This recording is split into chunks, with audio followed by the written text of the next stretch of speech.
Hello മക്കളെ, എല്ലാവർക്കും സൈലത്തിൻ്റെ മലയാളം ക്ലാസ്സിലേക്ക് സ്വാഗതം. അപ്പോൾ നമ്മുടെ രണ്ടാമത്തെ പാഠഭാഗമായിട്ടുള്ള താളുകൾക്കിടയിൽ ഒരു മയിൽപ്പീലി എന്ന പാഠഭാഗത്തെക്കുറിച്ചാണ് ഈ ഒരു വീഡിയോയിൽ ടീച്ചർ ഡിസ്കസ് ചെയ്യുന്നത് കേട്ടോ. അപ്പോൾ ഈ ഒരു പാഠഭാഗത്തിൽ 2 കുട്ടികളാണല്ലോ കഥാപാത്രമായിട്ടുള്ളത് അല്ലേ? ആരൊക്കെയായിരുന്നു പേര്? നീലകണ്ഠനും അനുതാരയും അല്ലേ? അപ്പോൾ അനുതാര എന്ന് പറയുന്നത് ജീവിതത്തിൽ അല്ലെ ഒരുപാട് തരത്തിലുള്ള അല്ലെ ബാല്യകാലത്തിൽ ഒരുപാട് അസുഖങ്ങളിലൂടെ കടന്നു പോകുന്ന ഒരു പെൺകുട്ടിയാണ് അല്ലേ? അപ്പോൾ അവളുടെ ആ അസുഖങ്ങളിലും വേദനകളിലും കൈത്താങ്ങായി കൂടെ നിൽക്കുന്ന ഒരു കഥാപാത്രമാണ് ആരുടെ കഥാപാത്രം? നീലകണ്ഠന്റെ കഥാപാത്രം. അപ്പോൾ ഈ കഥ എഴുതിയത് ആരാണ്? ഈ പാഠഭാഗം എഴുതിയത് ആരാ എഴുതിയത്? നമ്മുടെ പ്രിയ എസ് എന്ന് പറയുന്ന എഴുത്തുകാരിയാണ്. മലയാളത്തിലെ വളരെ പ്രധാനപ്പെട്ട വിവർത്തക അല്ലെ ചെറുകഥാകൃത്ത് ഈ മേഖലയിലൊക്കെ അറിയപ്പെടുന്ന ഒരാളാണ് പ്രിയ എസ്. 1967 അവർ ആലപ്പുഴ ജില്ലയിലാണ് ജനിച്ചത്. ഓരോരോ തിരിവുകൾ എന്നൊക്കെ പറയുന്നത് അവരുടെ പ്രധാനപ്പെട്ട കൃതികളാണ്. അപ്പോൾ പ്രിയ എസിന്റെ താളുകൾക്കിടയിൽ ഒരു മയിൽപ്പീലി എന്ന കഥ എന്താണ്? അനുതാരയുടെയും നീലകണ്ഠന്റെയും വളരെ ബ്യൂട്ടിഫുൾ ആയിട്ടുള്ള മനോഹരമായിട്ടുള്ള സൗഹൃദത്തെക്കുറിച്ച് പറയുന്ന കഥയാണ്. ഓക്കെ, അപ്പോൾ ഇവിടെ നമ്മളുടെ കഥയിൽ നമുക്ക് എന്താണ് ബാലസാഹിത്യമൊക്കെ എഴുതിയിരുന്ന എഴുത്തുകാരിയാണ് കേട്ടോ. ഓർമ്മയുടെ ബാല്യകാലത്തെക്കുറിച്ച് ഈ എഴുത്തുകാരിയുടെ ജീവിതത്തിൽ തന്നെ അല്ലേ, താൻ തന്നെയാണ് അനുതാര എന്ന് പറയാതെ പല സിറ്റുവേഷനിലും എന്ത് ചെയ്തിട്ടുണ്ട്? എഴുത്തുകാരി പറഞ്ഞിട്ടുണ്ട്. കാരണം എഴുത്തുകാരിയുടെ ജീവിതത്തിലും ഇത്തരത്തിലുള്ള സംഭവങ്ങളും അവസ്ഥയൊക്കെ അല്ലെ, വയ്യാതിരുന്ന ബാല്യകാലത്തെക്കുറിച്ചും അല്ലെ, വയ്യാതിരുന്ന ബാല്യകാലത്തിൽ ഒരിക്കലും നനയാത്ത മഴ അല്ലെ, നനയാതെ പോയ മഴയെക്കുറിച്ച് എഴുത്തുകാരി പറയുന്നുണ്ട്. എല്ലാ കുട്ടികളും മഴയിൽ കളിക്കുകയും രസിക്കുകയൊക്കെ ചെയ്യുന്ന പ്രായത്തിൽ എഴുത്തുകാരിക്ക് പക്ഷെ മഴയൊന്നും നനയാതെ അല്ലെ, ഇങ്ങനെ നീട്ടി തൊടേണ്ടി വന്ന മഴക്കാലത്തെക്കുറിച്ച് എഴുത്തുകാരി പറയുന്നുണ്ട് അവരുടെ നനയാത്ത മഴ എന്ന് പറയുന്ന പാഠഭാഗത്തിലെ കൃതിയിൽ. അപ്പൊ ഇങ്ങനെ വളരെ മനോഹരമായിട്ട് ബാല്യകാലത്തെ അവതരിപ്പിക്കുകയാണ് എഴുത്തുകാര്.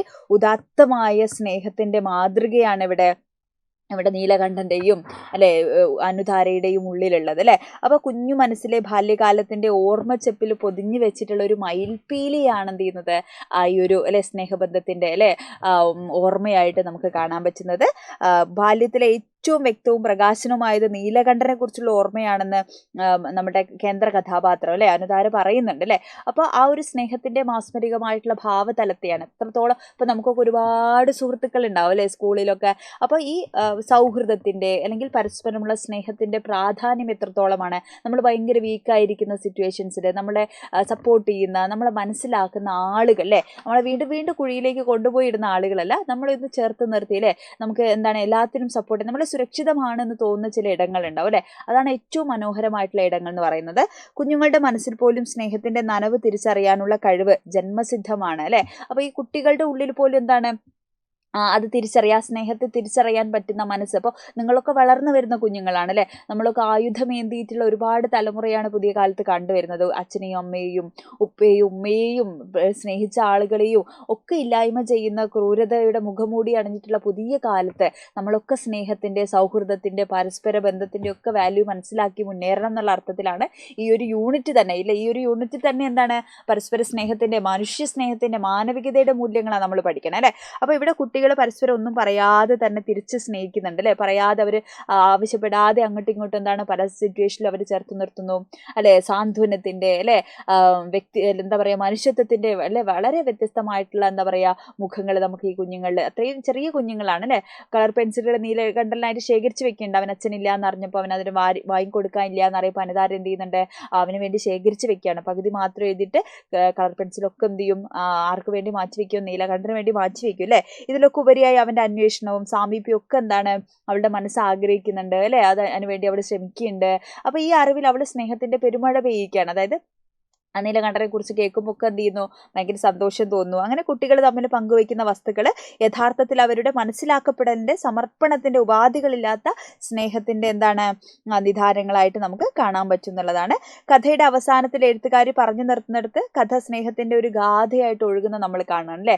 കാഴ്ച നഷ്ടപ്പെട്ട നീലകണ്ഠൻ എന്ന കുട്ടിയുടെ അവൻ എന്താ പറയുന്നത്?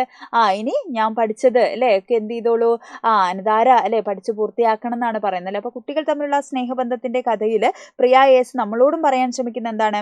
എല്ലാ പരിധികളെയും അല്ലെ നേരിട്ട് നമ്മൾ ജീവിതം തുഴഞ്ഞ് അക്കരെ എത്താൻ പരിധികളോ പരിമിതികളോ ഇല്ലാത്ത, ഉപാധികളില്ലാത്ത നിർമ്മലമായിട്ടുള്ള അല്ലെ സ്നേഹത്തിന്റെ ശക്തി മാത്രം മതി എന്നാണ് എന്ത് ചെയ്യുന്നത്? കാണുന്നത്. അതില്ലാത്തതാണ് ആ സ്നേഹം അല്ലെ. ഇപ്പൊ സ്നേഹം എന്ന് പറയുന്നത് വെറുതെ ഉണ്ടാവില്ല. എപ്പോഴാണ് ഉണ്ടാവുക? നമ്മളെ മനസ്സിലാക്കുന്നവരാണ്, നമ്മളെ ചേർത്ത് നിർത്തുന്നവരാണ്, നമ്മുടേതാണെന്ന് തോന്നുന്ന മനുഷ്യർക്കിടയിൽ മാത്രമാണ് നമുക്ക് ആ സ്നേഹം തോന്നുക അല്ലെ. അപ്പൊ അങ്ങനെ എല്ലാവരെയും സ്നേഹിക്കാൻ പറ്റണം അല്ലെ. അപ്പൊ അതില്ലാത്തടത്ത് എന്ത് ചെയ്യുന്നു? പല ബന്ധങ്ങളും ശിഥിലമാകുന്നു, മോശമാകുന്നു അല്ലെ, വാളെടുക്കുന്നു, കത്തിയെടുക്കുന്നു. അപ്പൊ അങ്ങനെയൊക്കെ സംഭവിക്കാതിരിക്കാനാണ് എന്ത് ചെയ്യുന്നത്? നമ്മൾ ഇത്തരം പാഠഭാഗങ്ങളൊക്കെ പഠിക്കുന്നത്. അപ്പൊ ഈ ഒരു പാഠഭാഗം എന്താണെന്ന് മനസ്സിലായല്ലോ മക്കൾക്ക്? കഥ മനസ്സിലായല്ലോ? ഇത് നമുക്ക് കഥാപാത്ര നിരൂപണങ്ങൾ അനുതാരയുടെയും അതേപോലെ നീലകണ്ഠൻ്റെ ഈ കഥാപാത്ര നിരൂപണങ്ങൾ ചോദിക്കും. അവർ തമ്മിൽ പങ്കുവയ്ക്കുന്ന സൗഹൃദങ്ങളുടെ സവിശേഷതകളിലെ ആ ബന്ധത്തിൻ്റെ സവിശേഷതകൾ ചോദിക്കാൻ ചിലപ്പോൾ. പിന്നെ എന്താണ്? നമ്മുടെ പ്രയോഗഭംഗി വളരെ മനോഹരമായിട്ടുള്ള ഭാഷയിലാണ് എഴുത്തുകാരി ഇത് എഴുതിയിരിക്കുന്നത് അല്ലേ. അതേപോലെ മന്ദാരപ്പൂ പോലെ അല്ലെ, പെരുമഴയത്തെ തുള്ളി പോലെ എന്നൊക്കെ പറയുന്ന പ്രയോഗങ്ങൾ വളരെ പ്രസക്തമായിട്ടുള്ള പ്രയോഗങ്ങളാണ്. അതൊക്കെ എന്താണ് ചിലപ്പോൾ നമ്മളോട് ചോദിക്കുക, പ്രയോഗ സവിശേഷത ചോദിക്കാം അല്ലേ. അപ്പോൾ അതൊക്കെ എന്താണ് നമ്മൾ ശ്രദ്ധിക്കുക. ഓക്കെ, അപ്പോൾ ഇതൊക്കെ ഡീറ്റെയിൽ ആയിട്ട് നമുക്ക് നമ്മുടെ മാരത്തോൺ ലൈവിൽ അടിപൊളിയായിട്ട് നമുക്ക് പഠിക്കണം. അപ്പോൾ മക്കളെല്ലാവരും എന്ത് ചെയ്യുക? ലൈവ് അല്ലെ മാക്സിമം ഷെയർ ചെയ്ത് കൊടുക്കണം നമ്മുടെ ഈ വീഡിയോയും ഫ്രണ്ട്സിന്. അപ്പോൾ ലൈവിലൊക്കെ വരിക, നമുക്ക് അടിപൊളിയായിട്ട് മലയാളം ഫസ്റ്റ് സെറ്റാക്കി എടുക്കണം. അപ്പോൾ നിങ്ങളുടെ അഭിപ്രായമൊക്കെ എന്ത് ചെയ്യുക മക്കൾ കമൻറ്റ് ചെയ്യുക. അപ്പോൾ നന്നായിട്ട് പഠിക്കുക കേട്ടോ. ടെക്സ്റ്റ് ബുക്ക് നന്നായിട്ട് വായിക്കണേ. അപ്പോൾ പകരം സമയത്ത് ഇരുന്നിട്ട് ടെക്സ്റ്റ് ബുക്ക് നന്നായിട്ട് വായിക്കുക കേട്ടോ. അപ്പോൾ ഓൾ ദ ബെസ്റ്റ്.